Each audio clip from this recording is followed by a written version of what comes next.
अब यूक्रेन से अनाज एक्सपोर्ट को लेकर एक और बड़ी खबर। अगस्त की शुरुआत में ग्रेटर ओडिशा के बंदरगाहों तक रेल के जरिए अनाज की सप्लाई लगभग ठप सी हो गई है।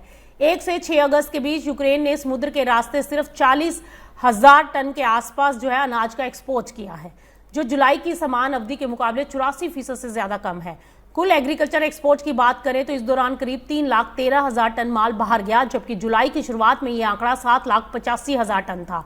यानी मात्रा के हिसाब से एक्सपोर्ट में करीब 60% की गिरावट आ गई है और सबसे ज्यादा असर गेहूं और मक्का पर देखने को मिला।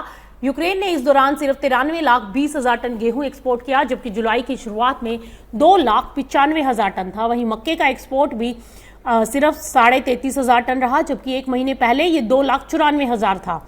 यानी ब्लैक सी और पोर्ट लॉजिस्टिक की परेशानी का अब सीधा असर गेहूं और मक्का की सप्लाई पर साफ देख सकते हैं।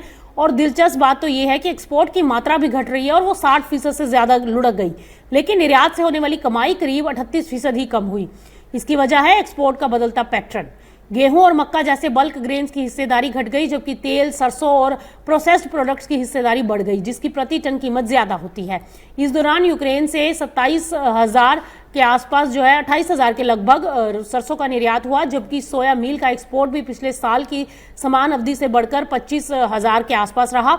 जब समुद्र के रास्ते अनाज भेजना मुश्किल होता है तो एक्सपोर्टर्स की खरीदारी सबसे पहले कमजोर होती है। इसका अब सीधा असर आप किसानों और ट्रेडर्स पर पड़ सकता है, क्योंकि खरीदार कम होने पर गेहूं और मक्का के भाव पर दबाव आ सकता है और स्टॉक रोक कर रखने की स्थिति बन सकती है।